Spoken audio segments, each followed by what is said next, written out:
ex embajador de México en Cuba. Gracias por estar con nosotros. Muy buena noche. Bienvenido. ¿Cómo está? Comienzo por preguntarle, ¿qué expectativa tenemos de la gira por Centroamérica y el Caribe? ¿Realmente los programas sociales mexicanos podrían inhibir la migración en la región? ¿Realmente Estados Unidos y Cuba necesitan de México en su relación? ¿Qué gana en todo caso el Estado mexicano visitando Cuba y respaldando a regímenes o dictaduras como la de Cuba, la de Venezuela o Nicaragua? ¿Realmente qué expectativas tenemos? Bueno, en primer lugar, son dos giras. Una es por Centroamérica y la otra es Cuba. Son dos fenómenos distintos, aunque ambos, podría decirse, se unen por el tema migratorio. Pero en realidad es una gira eminentemente política hacia Centroamérica, porque creo que el presidente López Obrador quiere tratar de mostrar músculo en la zona centroamericana, que es parte de la cuenca caribeña, donde también Estados Unidos está creando otro frente con otros países, con Costa Rica, Panamá y la República Dominicana. Entonces hay un gesto de contrapeso de la influencia que López Obrador, como presidente de México, quiere tener en la zona de Centroamérica, y un poco contrapesar lo que está haciendo Estados Unidos. Ahí el gran tema es quién tiene las mejores posibilidades de apoyar, Estados Unidos con su poderío económico o México, digamos, con sus programas de sembrando árboles y construyendo jóvenes, pero que en realidad no hay un impacto significativo de este programa. Entonces, el acercamiento del López Obrador en Centroamérica es, diría yo, meramente ideológico o político. Y es distinto al acercamiento con Cuba. Me parece que en Cuba la intención es tratar de hacer una declaración en apoyo a Cuba, justamente en el momento en que hay un frente de conflicto abierto entre Cuba y Estados Unidos por el tema de la cumbre de América que se realizará en junio en Los Ángeles, California, y a la cual Biden no ha invitado ni a Cuba, ni a Venezuela, ni Nicaragua. Y México, por su lado, le ha insistido a Washington que debiera invitar a estos tres países que son vistos por Estados Unidos y por muchos países de América Latina, hay que decirlo, como las tres dictaduras de América Latina. Y si el propósito de la cumbre, se dice en Washington, es fortalecer la democracia, no la puedes fortalecer invitando y de alguna manera legitimando a las dictaduras. Entonces hay un punto de conflicto ahí, donde México se está colocando claramente del lado de las dictaduras. México no es una dictadura, pero tiene gran amistad con ellas. Es una contradicción en términos, pero es una realidad. Entonces, ese acercamiento y la visita a la isla ahora en este contexto en particular, creo que tiene mucho que ver con esa situación. Por otro lado, agregaría simplemente que la relación entre Cuba y Estados Unidos ha cambiado radicalmente en los últimos años. No es lo que piensa, creo yo, López Obrador. Me parece que él ha querido como colocarse como intermediario entre La Habana y Washington, que era un papel que había jugado México durante muchos años, es real. Pero hoy ya no es así, porque en realidad La Habana y Washington, en primer lugar, tienen una relación directa. Ellos no necesitan intermediarios hoy. Tienen embajadas abiertas. Hay una embajada ya en Washington de Cuba, y una embajada americana en La Habana con estatus de embajadas. Entonces hay una relación diplomática establecida y ya no requieren de la intermediación de ningún país. Y en segundo lugar, ya no hay la idea de la Cuba revolucionaria y heroica que había en los años 60 y 70. Hoy por hoy, Cuba es vista más bien como una dictadura con un enorme desgaste político y económico, con un gran caudal de presos políticos en sus prisiones, y por lo tanto la idea de la Cuba heroica pues es una imagen que no vuela como volaba antes en los años 70. Entonces creo que ahí nuestro presidente se equivoca en su intento por tratar de revivir una imagen de esa Cuba que en realidad ya no es. Y en ese sentido me parece que el presidente o está mal informado, cosa que él no aceptaría, no lo dudo, o simplemente vive de una fantasía de la juventud sobre lo que fue esa Cuba revolucionaria y heroica, pero que ya no es tal. Y bueno, y le pregunto, embajador, en México está hablando, como usted bien decía, de invertir en programas sociales mexicanos como Jóvenes Construyendo el Futuro y Sembrando Vida en territorio centroamericano como una estrategia, según el gobierno, para inhibir la migración. Pero hay un doble discurso de México en Centroamérica, porque por este lado le pide a Estados Unidos recursos para invertir en Centroamérica, pero por el otro lado México se comprometió con Estados Unidos a reforzar la seguridad en la frontera sur del país, a tratar de cerrar la puerta a esos migrantes. Y si me lo permite, parece que estamos minimizando la gran cantidad de mexicanos que salen del país por falta de oportunidades o que son desplazados de la violencia, que no han encontrado la recuperación económica en el país después de la pandemia.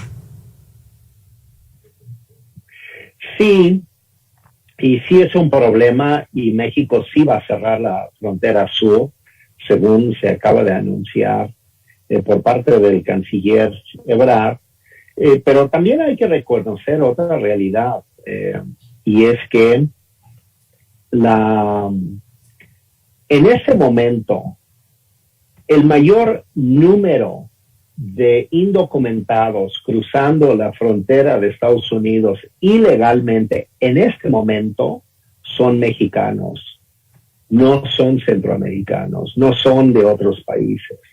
O sea, nosotros registramos los que vienen llegando porque vemos de repente una imagen de una marea de haitianos y de gente así cruzando la frontera, y uno piensa que es una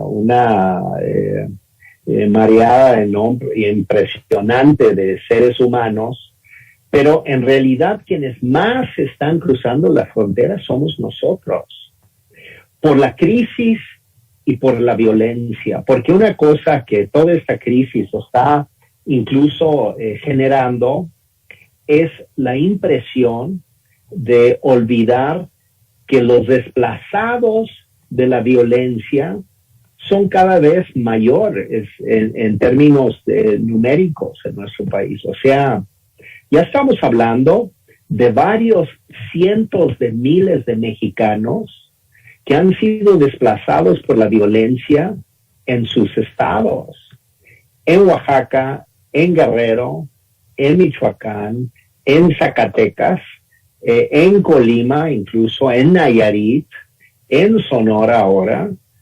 Es decir, la violencia desplaza poblaciones enteras y hay pueblos fantasma ya en México. Esto lo han confirmado periodistas de todos los medios.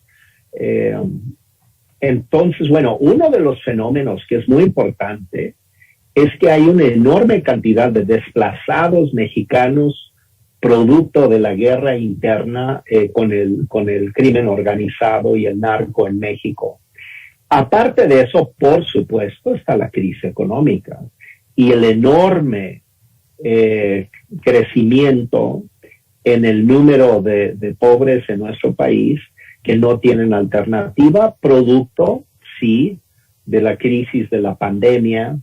Y yo me atrevería a pensar de que nuestro gobierno no ha sido capaz de ofrecer una alternativa, por ejemplo, de ayudar a las pequeñas empresas, incluso las micro y pequeñas microempresas, a sostenerse con créditos blandos, con apoyos fiscales, etcétera. ¿Qué es lo que debió haber hecho desde el primer día de la pandemia y que se negó a hacer? Y entonces de repente nos sorprendemos de que millones de personas han perdido el empleo y que se han cerrado miles y miles de pequeños negocios en el país porque tronaron por la falta de apoyos. Y por eso todos los otros países del mundo dieron apoyos para que esto no sucediera. Pero el hecho de que hoy la mayor cantidad de personas que cruzan ilegalmente la frontera hacia el norte somos los mexicanos, es precisamente un resultado de una política errónea que empezó desde el incorrecto enfoque del gobierno sobre el tema de la pandemia y de no apoyar a nadie. Básicamente su tesis era que se rasquen con sus propias uñas y sus propios esfuerzos, pero como si todas esas pequeñas empresas fueran transnacionales, ¿no? Con recursos de más para poder sostenerse. Claro que no. Y quienes han sobrevivido y van a sobrevivir son las grandes transnacionales. Y quienes se van a hundir por la falta de apoyos son las pequeñas empresas mexicanas, que son las que emplean el 90% y crean el 90% de los empleos en el país. Entonces, este error conceptual lo estamos pagando ahora con la crisis migratoria también. Para concluir, embajador, ¿cuál es el mensaje del presidente, por un lado, acompañado de las Fuerzas Armadas mexicanas cuando va a visitar Cuba? Y por otro, ¿qué precedente sienta el Estado mexicano, más allá del presidente en turno, al visitar Cuba, al respaldar a regímenes autoritarios o dictaduras como Nicaragua o como Venezuela en el contexto de la Cumbre de las Américas? A mí me preocupa muchísimo, y lo que me preocupa muchísimo de la visita del presidente a Cuba ahorita en este momento no es solamente el contexto que ya señalé sobre la Cumbre de las Américas y la discusión acerca de la insistencia por parte del presidente mexicano de que asistan las 3 dictaduras latinoamericanas al foro, sino porque el presidente va acompañado del secretario de la Defensa Nacional y el secretario de la Marina. Y eso me preocupa enormemente por una razón, porque en la historia de Cuba, en sus relaciones con América Latina, la manera en que influye en los países es metiéndose en las Fuerzas Armadas de los países. Nicaragua, Bolivia, incluso Ecuador en su momento, y ahora Venezuela, por supuesto, tienen, especialmente Nicaragua y Venezuela ahorita, las Fuerzas Armadas cubanas y las fuerzas de inteligencia cubanas metidas hasta el tuétano, incluso a veces mandando en esos países, dictando política en esos países, porque llevan en su ADN el estilo dictatorial, por eso son tan parecidos. El hecho de que lleve nuestros secretarios de la Defensa y la Marina a Cuba sí me preocupa enormemente, porque me da la impresión de que lo que está queriendo hacer es construir la metodología de cómo prolongar el régimen más allá de lo sexenal, digamos. Y que aquí puede haber realmente una amenaza para la democracia mexicana, porque las Fuerzas Armadas cubanas son un factor que trabaja en contra de los procesos democráticos en los países y tienden a reforzar las tácticas y las formas de gobernanza basadas en la inteligencia, en la represión, en los aparatos de inteligencia que se meten en las organizaciones políticas, sociales, etcétera, para controlarlas y demandar a las Fuerzas Armadas de esos países. Entonces, a mí me parece extremadamente preocupante este síntoma. Y hay que tomarlo como un síntoma. Yo no digo que sea absolutamente un hecho, pero tenemos que aprender de la historia. Si no vemos la realidad y lo que ha sucedido en otros países y decimos, aquí nunca pasará, pues esa es la peor decisión y conclusiones a que puede llegar un pueblo, de que aquí nunca pasará. Porque los chilenos decían antes del golpe de Estado de Pinochet que nunca pasaría porque el ejército chileno respetaba la Constitución, y ahí tienes al golpe de Estado. Y así vamos país por país diciendo que esto nunca nos puede suceder y resulta que sucede. Y dicen lo mismo los venezolanos, los nicaragüenses, simplemente escuchándolos, y dicen, jamás pensamos que esto podría suceder y sucedió. Y francamente México no puede pensar que está absolutamente exento de esa posibilidad y de esa potencialidad de tener que llegar en un momento determinado en nuestra historia a decir, jamás pensé que esto nos pudiera suceder. Entonces, insisto sobre el viaje a Cuba. Es un indicio. Hay experiencias en América Latina que van en este sentido. Lo más preocupante en la relación con Cuba es llevar a nuestros soldados y marinos a esa isla para que sean copados en alianzas y acuerdos con ese estilo y ese ímpetu de gobierno, porque Cuba es una dictadura cívico-militar, digamos, eso es lo que es finalmente. Entonces, eso es lo que más me preocupa desde el punto de vista de los indicios de lo que pudiera haber como resultado de esto, es la creación de alianzas muy, muy poco deseables entre nuestras Fuerzas Armadas y las Fuerzas Armadas de Cuba. Como siempre, un placer platicar con usted, Ricardo Pascoe, ex embajador de México en Cuba. Muy buena noche para usted. Con mucho gusto.